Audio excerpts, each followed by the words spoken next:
Hi there, welcome to my studio. I see I have a little bit of a lag today and I'm not really sure why. I've got a lot of things plugged in, so that's a bit unfortunate, and I'm going to just continue on. I have a lot of windows open, which I was trying to not do, but we're good. Okay, so hi everybody, and let's see, I am just checking in with you and seeing who's here. We have some people joining the chant. Oh my gosh. Okay, and I do see myself lagging, which I'm so sorry about, but we're going to continue, like I said. Oh, I think the reason why this is happening is that I'm trying to stream to a couple things here. So let's see. It says they're streaming to Facebook, and I don't know. So let's see. Oh, okay. I see what's happening. I'm going to try to remove something here. We're having problems. We're having problems going to the my other members group. So I think that's actually going to help it a little bit. And they can always watch the recording, and I'll continue. Anyway, so I'm trying to push things like I always do. And what was happening is, since we're using this particular platform for our meetings for my Watercolor in Motion and Just Getting Started group, I'm trying to stream it to YouTube and Facebook Live. And we do have our other membership, which is beyond the courses, the people that have already taken my courses. I call them my alumni. And I thought I could be able to do it, but we'll see. So I'm not going to focus there. All right. So what I've been seeing is what you've been doing and posting within the Facebook group has been pretty amazing. And I'm really impressed with what you're doing. So what we have here also are our Just Getting Started students. Those are the people that haven't really picked up a brush, and they are a little nervous about maybe going right into Watercolor in Motion, which is fine. I just want to say hi to them, and just stay with me. All of this will apply to you too. And with that particular group, it's almost the same as what we've got with the Watercolor in Motion, but we focus on doing things a little easier. So we do the simple tulips, we do, which you don't have in Watercolor in Motion, and that's working with the brush stroke, trying to get familiar with the watercolor to color blending, pressing with the brush and strokes. That's really the key of what we've got up on everything. They have a simple dragonfly, the moon on the water, the hummingbird, polar bear, and Salty the goat, and a bumblebee, and some of those things that you have here too. Now in Watercolor in Motion, a lot of you have been working on the first week, which is the lilacs, the bluebird, and the palm trees and barn, and I'm going to look at some of those in just a second. And now some of you are moving into mixing colors, which is great. And we're going to talk about that for just a second. So I'm just taking a look and seeing what I want to focus on here. Okay, let's take a look at the group for a second. This is our Facebook group on Watercolor in Motion. And one thing I wanted to draw your attention to is if we look up here on the very top, which I haven't done this for any other group, I'm working on it. Let's see. Maybe I'm looking, oh, here we go. We've got units right here.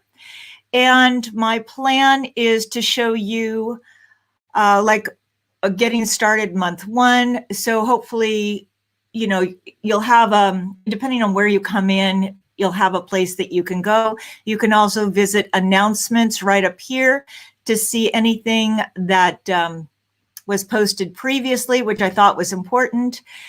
Anyway, we will continue to work on that as we go. So let's go ahead and get out of this for just a second. And because I've taken some of the pictures and I have separated them out like I usually do for my other groups. Okay, so those were the two things, the units and the announcements, which I thought was important. Now, when you're within the course and you see, what do you do when you what happens when someone clicks done? So if you go up to the top and you see complete and continue or done, what that means is that you still have access to it. You can always come back to it. It's just going to be grayed out. And somebody asked if you quit, or if you stop, can you rejoin? Yes, you can, but you'll come in at whatever the current price is. And then some of the lessons are in a PDF format only within the Watercolor Emotion, just so you know. And then I'll be also doing some videos on top of that. So we'll be adding to that. And then also when it comes to your, if you have paintings that you want to have critiqued, we usually reserve that for my Beyond the Courses membership, where they have already applied all those lessons that you're learning and taken courses, and then they're trying to develop their own painting style. So that is usually reserved for that situation. And let's see, I will try to take a look at some paintings in here too, if you decide that you want to post them, because actually it's a great place to get feedback from other members. All right, and let's see. Yes, the Friday meeting will also be recorded, so you can always come back and view it later. And if you're watching on YouTube, just go back to the unlisted link that you've got, and then you'll be able to watch it. All right, and before I start looking at some of those paintings, first of all, I'm going to tell you it's about 30 minutes, 30 to 45 minutes that I plan this to be, this check-in to be. And that way you can have a better idea how to schedule your time. And one thing I thought was a really good question, Cindy asked, she said, she feels like she's falling behind. Now, this is not a race. So what happens is once you join or that you're in this, it opens up, the first month opens. And like I've talked about before, then every other month will start to open and you have access to all those previous lessons. It's not a race. Do it at your own time. My goal is to keep you inspired, on track, and keep painting. So let's see if I want to talk about the watercolor blending in just a second. And let's see if there's anything in here too. So like when asked about how thick and thin the paint should be, we'll talk about that, softening an edge, and let's see, and removing excess water. Okay, so those are the basic things, and I can do a little lesson on that. If my, the problem I had this morning was trying to get my other camera working for my demo. But let's look at what you've got here. And I've got to go in here and open these things up. It's a little different than my Zoom meetings where we're able, it's just different. Okay, so let me go back here and take a look. Okay, there we go. It's like thinking backwards again for me. All right. I'm going to open this up a little larger and hopefully you can see this okay. I'm going to close one window just so you know what in the world I'm doing back here. All right. Now, this is what everybody's been doing in Watercolor Emotion, and I've been keeping an eye on everybody. And so it's been amazing to see how you're working with your rolling the brush around and getting, let me get into this here. Rolling the brush around, getting your lilacs in there, spattering color, doing the soft blending over here. And then when it comes to the line up here, when it with the bluebirds, I want to talk about softening lines in just a second. And then the brush strokes. Now, these are not all the paintings because we've looked at some of them last week. And I thought this was very important because here I'm looking at the amount of water that you have on the background. You did an excellent job. We've got this crawling of color. Now, if you lift and tilt the paper instead of just back and forth and kind of move it around, those little fingers aren't going to crawl out. So you did let it dry, which is great. And this is still fine and wonderful, but I want you to know how not to get it if you don't want that to happen. And you did an excellent job with your brush strokes up there. And I do like little blooms here. So that works out nicely. You're on track. And this is something that a lot of people have a problem with. You've got your barn defined. You've got a good edge on it. But sometimes why I'm even addressing this is when we talk about, Let me go in here. So what happens is sometimes, like as you can see in this picture here, that line, if you're doing any other subject like a flower or something, you get these hard accumulated lines along those edges. That's because you're coming in and adding a lot of water, and then it's pushing against that line, creating that little ring. Now, I think we talked about that last time too, but I just wanted to address that. Okay, this is a great job with your shadows in here. Nice soft colors in the background. Excellent. And we did have another one, which I don't think I brought in here, that had a wonderful reflection down here. This is very, very soft and pretty. So what I would also consider doing, since you've got that strong shadow, I would bring that down into some other parts too. So because you've got it, you've got great texture, just to harmonize that whole painting. Bring some of that down into this area. Okay, excellent job here. Nice crisp color and good blending. Beautiful, beautiful. This is wonderful. Great job with your spattering. And I'm sure, as you've probably noticed, that when you're spattering, it's really easy kind of to spatter everywhere. And we talked about that last week too. So if you're wondering about how to address that, you can always go back in the previous recording. Now, this is what I was talking about. It was very nice to bring some of that color down into this little puddle down here. It can be a lake, it can be a puddle. I think of that as like maybe it's just rained and we've got some water in the field. Wonderful. And a good job of bringing your darker values back here. So this way it ties this, this, and this together. You're pulling your painting together. And this is also excellent too, that these aren't too dark. They don't look like, if you go black or too dark, they can look like little holes. This still gives us the impression of going into that doorway.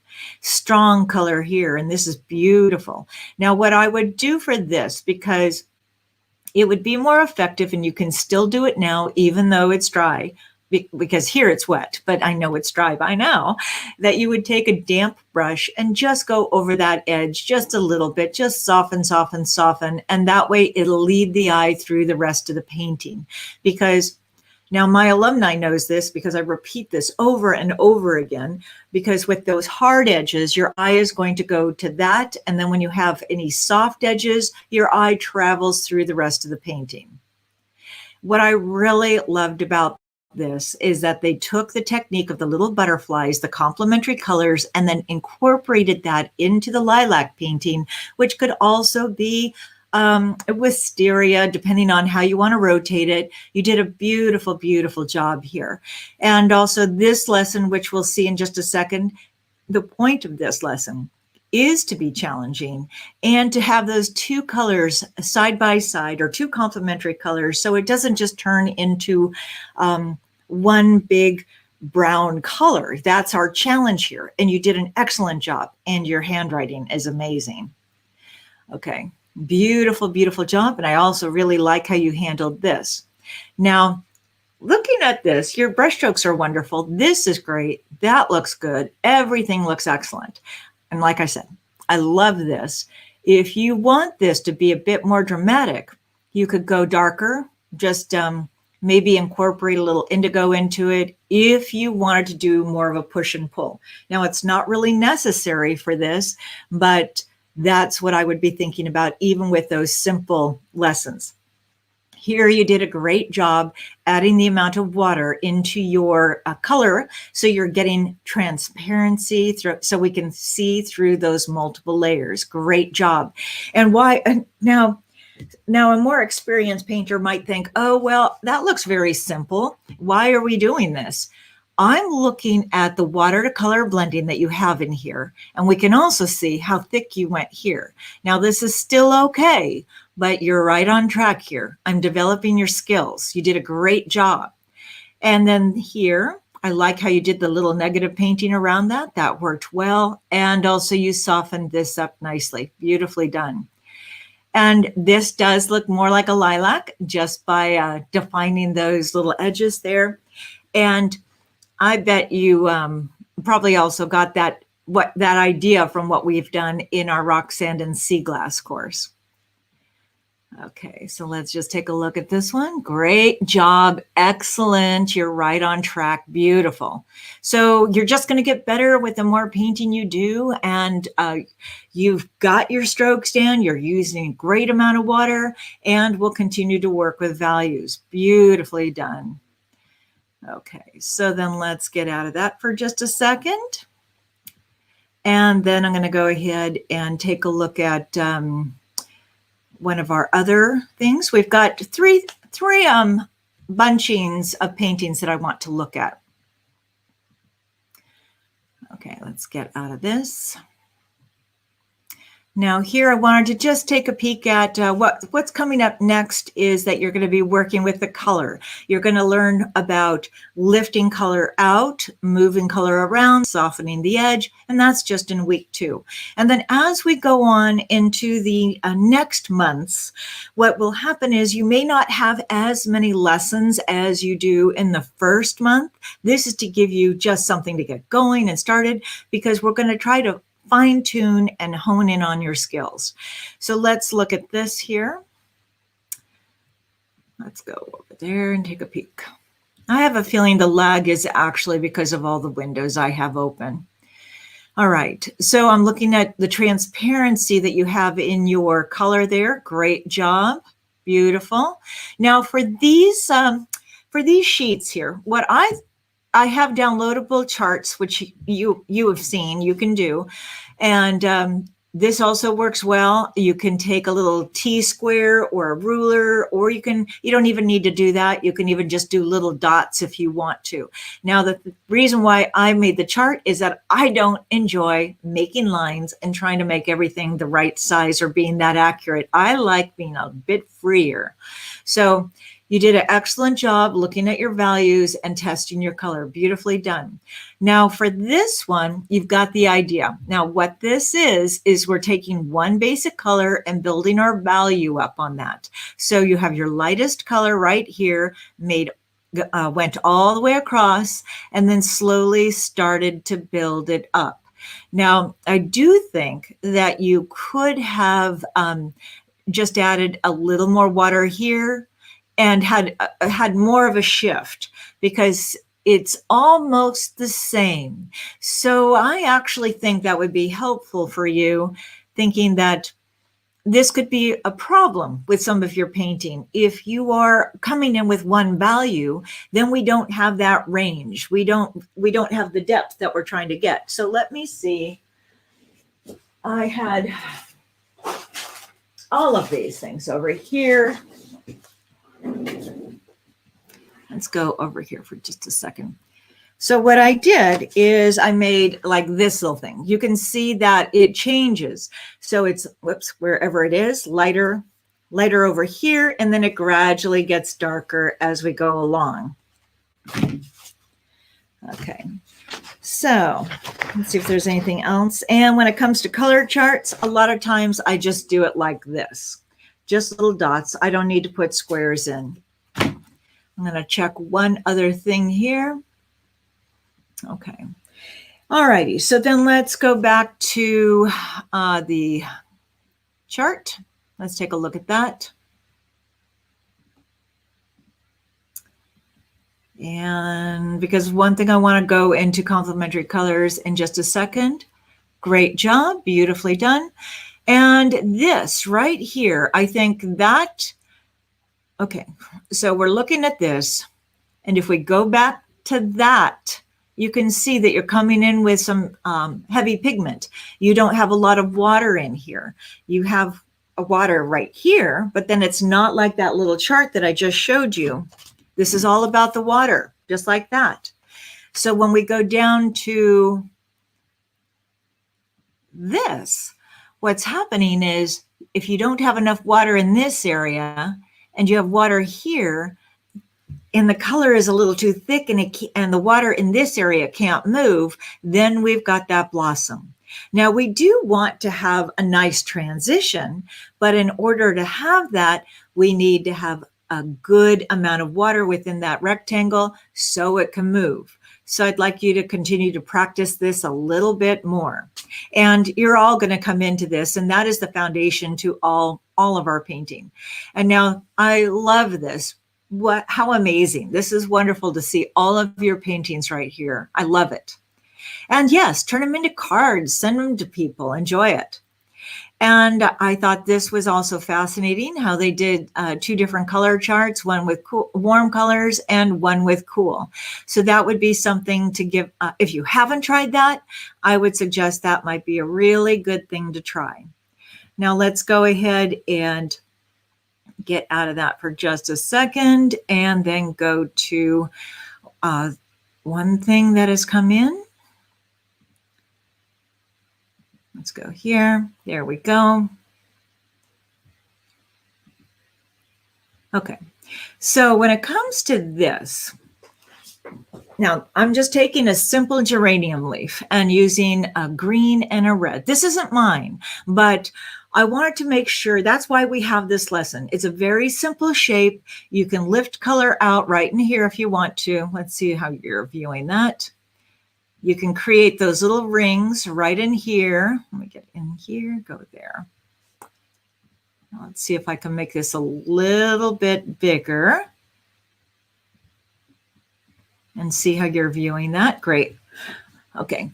So here we've got the 2 complementary colors. You did a great job, really good. And why I'm saying that is excellent there is because you're working with the amount of water on your brush. If you have a natural brush, it could be too soft, it could hold too much water, and then you don't get that control that you're looking for. So you were successful. You did a great job. You also did a great job lifting some color out through here. Excellent. And another way that we could always do it is that if you wanted to, you could scar the paper with the end of your brush, and then the color can settle in there, which is something maybe what you did there. And there is another way that once it dries, the underlying color, we could just re-wet those little sections, add color, and then it would naturally create a line. So let's take a look at this. Okay, so you've got the idea in here. What I see with this is that your brush is holding too much water. So what I would say, let's see, let's go here. So looking at that, you know, you did a great job. It's just the amount of water. So your brush is either holding too much water, or you're going to dip your brush in your rinse bucket. You're going to remove some of that extra water, and then you'll tap it on your towel. And then we don't want to make it dry, and we don't want it really wet. So it's all about controlling the water and color on that surface. And we may do this again. We may come back to talking about these particular geranium leaves at another time, but this is what has come in, and I wanted to talk about it. And you have good color through here. Now, to avoid any hard lines, I mean, this is still fine, but let's say you have all these, because what I'm thinking about is that it's really easy when we're doing a painting to get lost in being fussy and little lines. It's really easy. So this is a nice balance here. That has a bit too much water, and you could increase that color, but then we would take a damp, not really wet brush and just try to soften that edge. This has a bit too much water. If we look at that outside line, that is too much water. So don't worry if you're not getting it right the first time. It's all practice, and that's what this lesson's about. I can see you're heading in a great direction. We just need to make a few adjustments with the amount of water. And then let's look at this. Nice color intensity. Good. Beautiful. And if we see that little glob of color right there and how that's carried through this line here, what that means is that they've got more color on the brush. And if we're doing a wash, we don't really want that. That's because a little color is hidden in the tip of your, in the hair of the tip. But let's go into this section here. But this helps to give you a better idea that we want more color in the tip of our brush for what we're doing here and a little less water. So I'm going to do a little demo on that in just a second. So I just wanted to take a peek and see where we're at. Okay, so I'm going to get out of this. So what I've done is I've addressed a few of the questions that have come in since our last meeting and reviewed that. And let's see if I have that thing working now. Let's see if it's going to behave on me. There we go. Look at my mess. All right. So let's see. I'm going to go back over here. I'm trying to move this out of the way.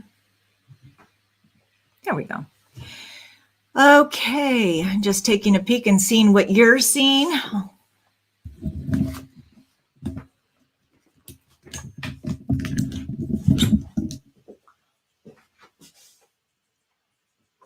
Okay. Alrighty, so you can see I have all these things out here. I've got scrap pieces of paper. This was just a test on lifting, which you're going to be doing. So I'm not going to focus on this. I just grabbed a bunch of things that I thought I might need working with complementary colors. And you can see what happens right here. It can blend and get a little, well, it gets neutral in the center. So that's why we want to have a bit more control over it. Let's scoot that. Oh, this is also a good one.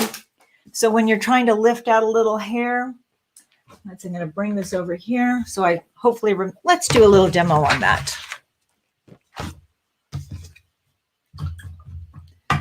So let's say I've got some water here. And I know you can't really see very well. So let's see if I can bring you down into this. And try to go a little closer.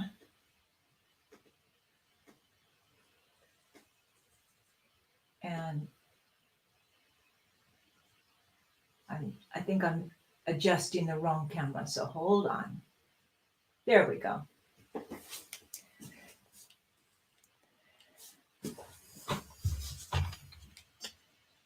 So let's say, because this is something that's going to make you crazy anyway, so we might as well just go ahead and talk about it. So let's get some color. It doesn't matter what color we get. I'm going to clean up my palette.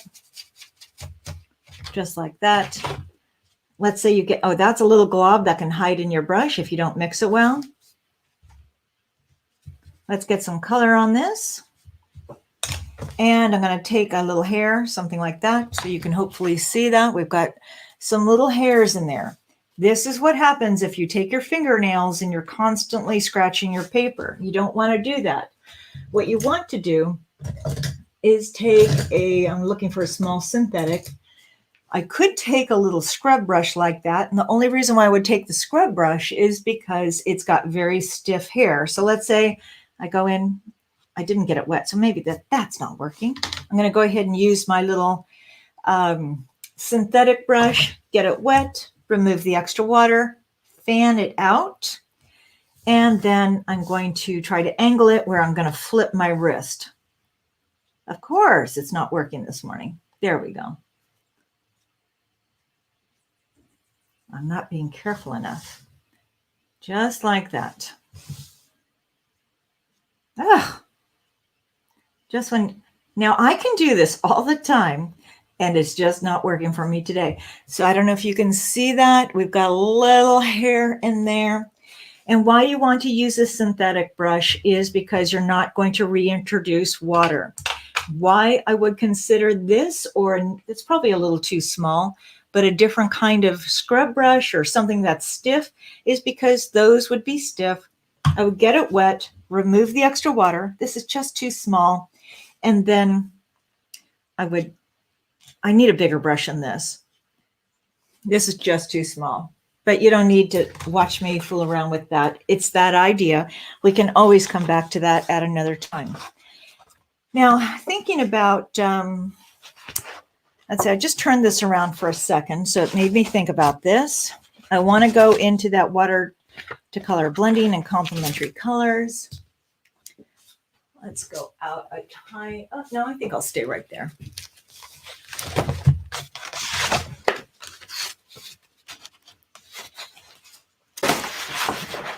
Now with those rectangular bars, the reason why I'm showing you this is that as you're practicing, you can see If I don't keep my paper moving, I'm going to get a bloom like this. That's because this had too much water in it. This dried faster than this area, so I got a bloom. And I can try to take care of that. We want to try to get it right the first time, but let's say we have that. How are we going to take care of that? How about if I go back in? I was going to choose that one, but I'll do this. I'm going to soften up the color. Then I'm going to take a magic eraser. It'd be good to get a clean one, just like that. I may have done this last time too. And I think I'm just going to go ahead and just do this a little bit. I don't want to scrub too much. I could try to do that, just like that. Then take my brush and go over that again and soften it. And then you would continue to work with it however you need to. You really don't need to be too aggressive to it. Maybe I'd come back in and reapply more color. So those are things you can do. Why I'm talking about this is just the same idea, keeping a highlight, using that amount of water, and moving it around just like you would do with a rectangle. And this could be applied to a blossom, a petal, a sky, anything like that. So let's look. These are some things that I sometimes use for my other workshops. Trying to curl a petal like that, or where you place the color, keeping the color here, controlling your water to color blend. Things. So anyway, that is what we would work to. This is just applying it to a larger shape. This is also 90-pound paper, so it wasn't really meant to be anything great, but just showing how if you have the rectangular bars and then expand the size like that. Okay, so I'm working my way down to what I wanted to show you. And what I'm thinking about is the paper I want to use. I'm not sure if this is Arch. Oh, this is Winsor & Newton, so I'm not sure if I'll get the same results. And this is Kilimanjaro, but I think we can go ahead and give that a try. Actually, a couple things. I'm going to go back to this for a second. So softening an edge. Yeah, this will be fine. Now, I think we discussed this last time because if you use a natural brush, you're going to have a tendency to apply a bit too much water. So you're going to have to practice. That means dip your brush in your rinse bucket. I'll try to scoot this over to the side here so you can see. You're going to, oh, maybe you can't. I need to pull out a little bit.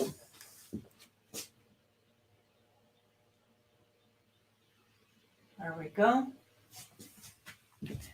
So you would dip it in your rinse bucket like that. We're going to remove our extra water. I'll be constantly talking about this as we go. Dab it down here. I'm not trying to wring it out. And I'm just going to do a simple stroke because you're just going to practice this.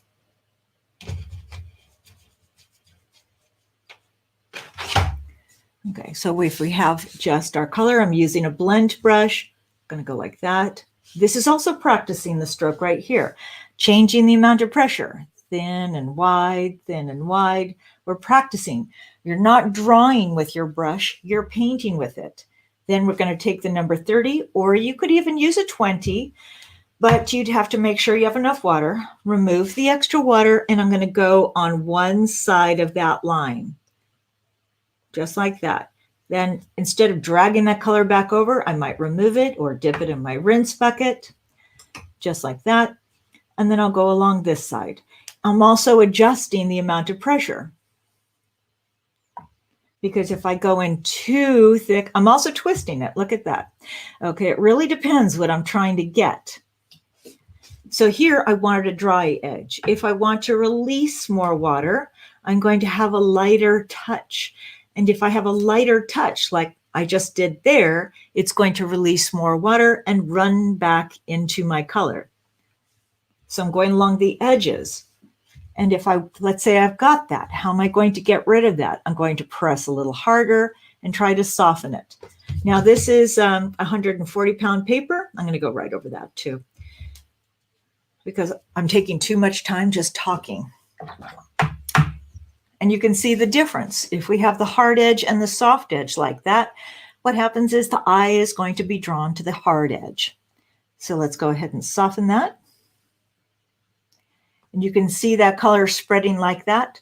So if I used a brush that was too small, like this, the color is going to run to the edge like that. It's going to flush back into the color here, and it's also going to leave me a little line around the edges, which we don't want.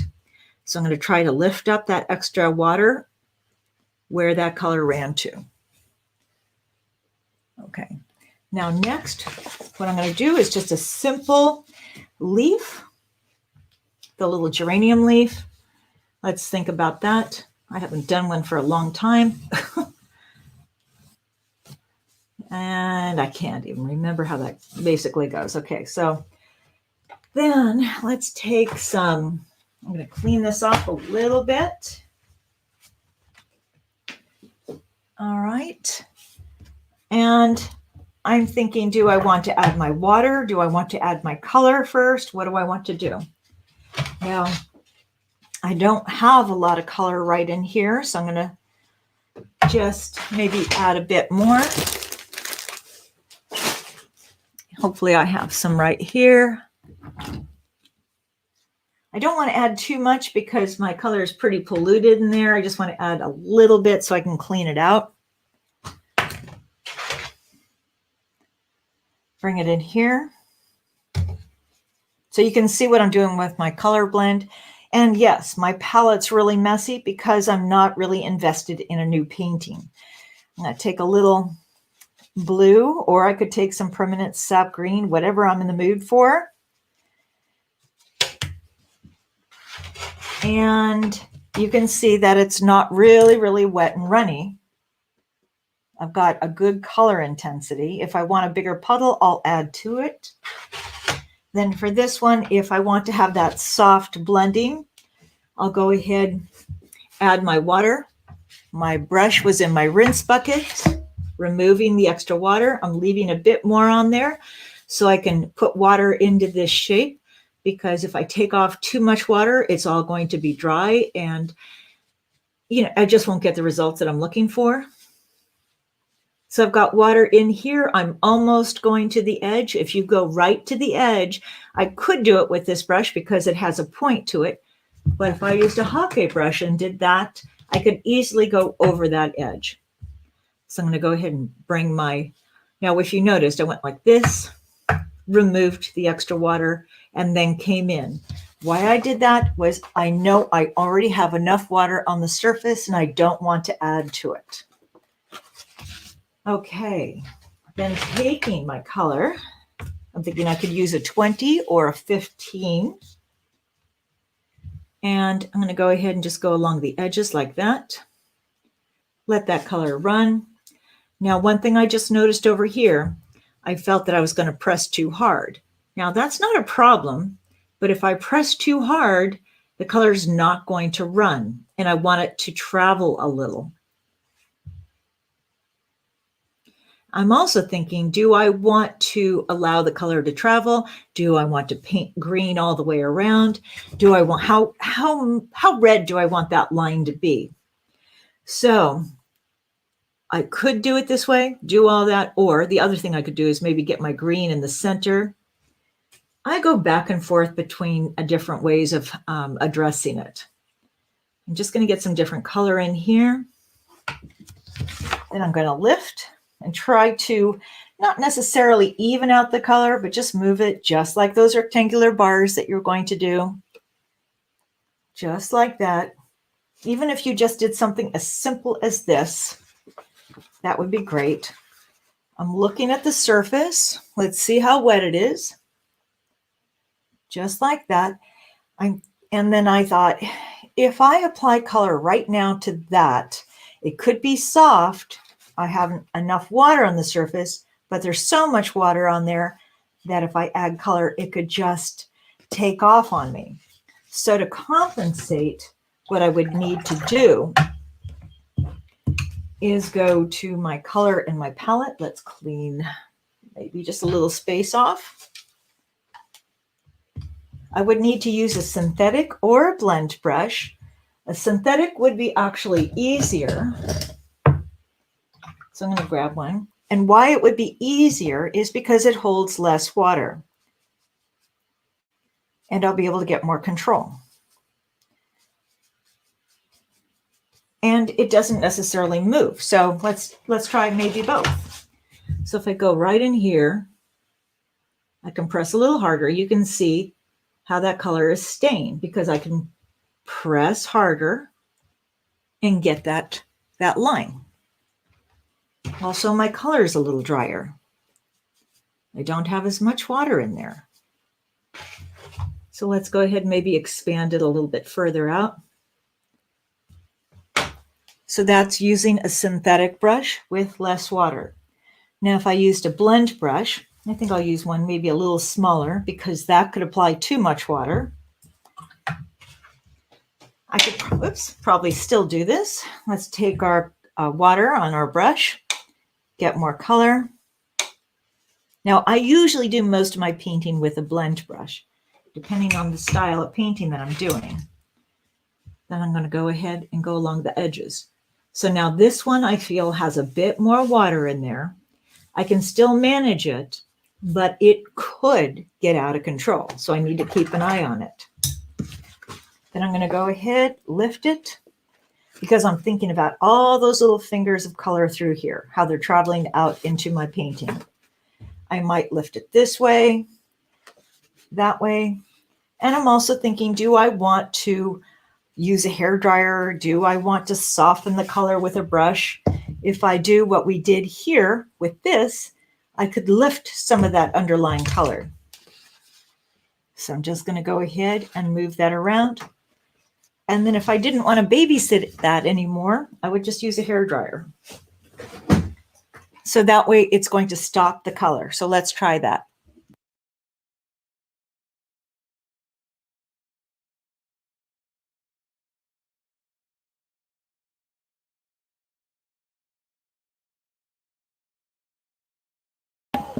So I'm not going to take too much time to do that, but you can get the idea. You could move it around. Don't stay right on top of it or you're going to get a bloom. And then if you want to get those little, that separation or those little veins in there, you could wait for that to dry a bit more. Use a round brush or even a flat brush. And I can't really remember how the veins go out. But we can go ahead and try to lift a little color out.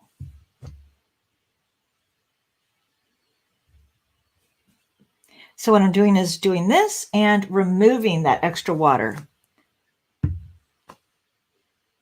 So you're going to play with it. Now, for those that are in my Just Getting Started class, what you could do is just play with this one leaf.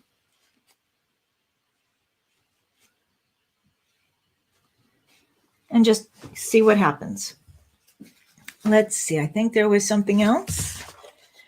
That rectangular bar, I'm going to go back to that. Actually, I'll go with this. So you're going to practice those rectangles. You're going to get water in your color or water in your rectangle. What's going to be important about this is that you're going to experiment with your size brush. Like this is a 20. If I come in and add too much color with this brush, then I'm not going to get that movement. If I come in with a brush that's too small, it's just not going to work right either. So let's see if I have any clean color over here. It's all pretty dirty. Let's clean that out.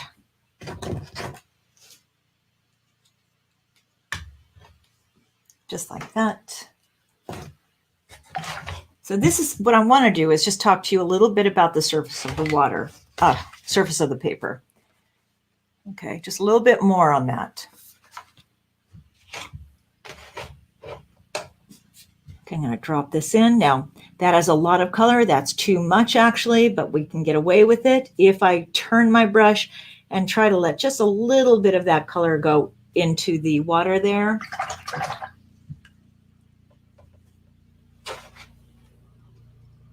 Get some of that magenta.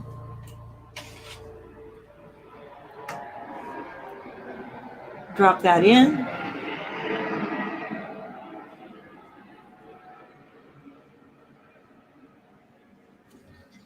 And I could add a bit more. But let's play with that bead of water. Now, my people that have been with me in courses already know this. But for you new people, this is really important. This is also going to teach you how to retain a highlight. Like I showed you that one little petal in the very beginning, something like that. Now, this should be all in what you already have, either in a PDF form or as a lesson. Now, let's say this isn't doing exactly what I want. I'm going to go ahead, maybe soften that color just a little bit like that, and continue to move it.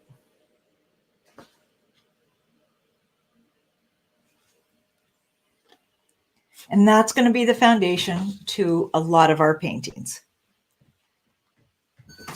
Okay, so I'm coming back over here and seeing if there's any questions. And let's see, let's go into, I have to get used to all these different things. There we are. All right, let's see if there's any questions. Okay. Okay, let's see. Gay, you said your quandary is a floral painting that you did, that you have a hard line on the edge of the petal.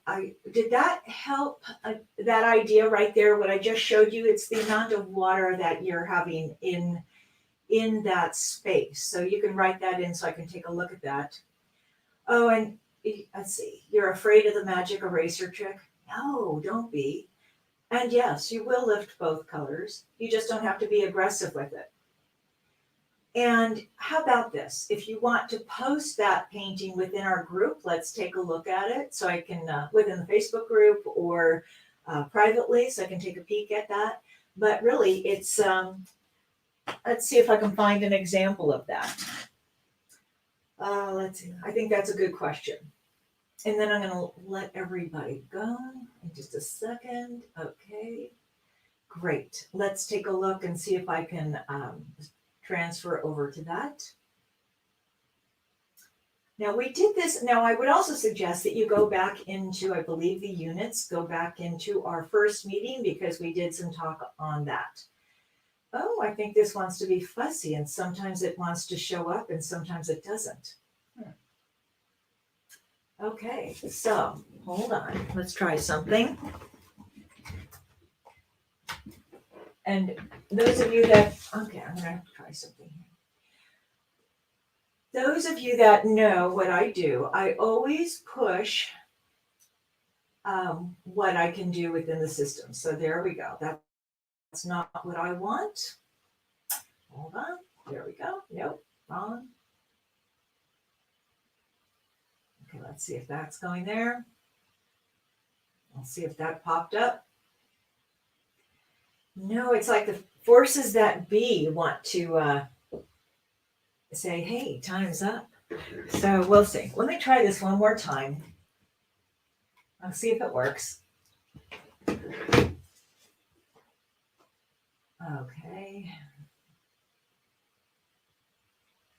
There we go. Now I have to remember what I was doing. Okay, let me find something that has two colors.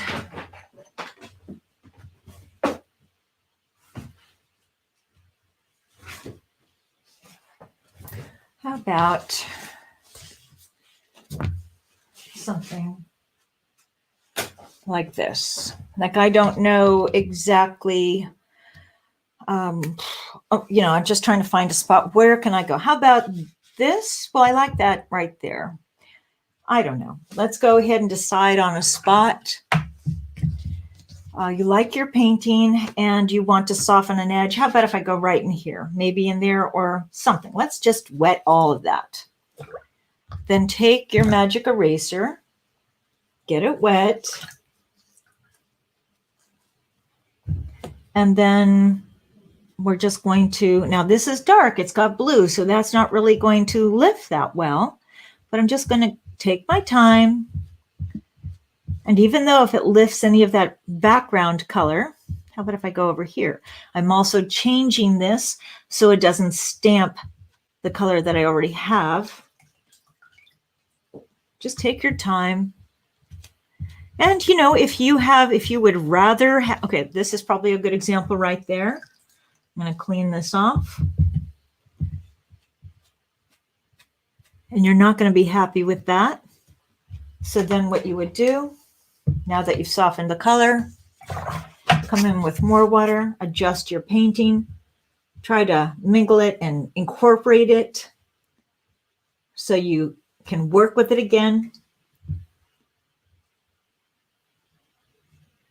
And soften. So now that line is softer. That's when, okay, you were saying you had a really hard line. So that's how I would handle it. And then just bring the water up. And then once that dries, I can come back in and rework it however I need to. And I just soften that. Let's go ahead. Let's create a mess. Okay, that's some crawling color there. How would you handle that? I could wait for that to dry, or I can take a paper towel and lift some of that out. Okay, so I'll just finish up on this, is that in case you're wondering what happened, nothing happened, but where did I go? Because I haven't been that active on any of the platforms. I'm sort of taking a break, but not really, I never do. But I am working on the portrait course, and that's going to be probably more for the intermediate to advanced, and then I'll eventually go to my beginners. Okay, so that is what I planned on covering today.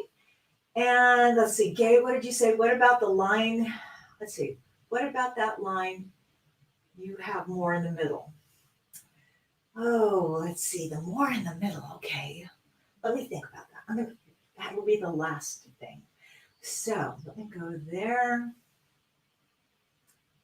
And if the camera switches, which it didn't. Okay, so Gay, I think you're in my, one of my white flower courses, I believe, or the white flower course. So maybe we can address that in that course, or privately. Send me another message so I can see your painting, but that would basically be the approach. Okay, everybody, I am so happy that you joined me today, and I will see you next week. Go ahead, post your questions, and then I'll get back to you. Okay, all right, thank you, everyone. Happy painting.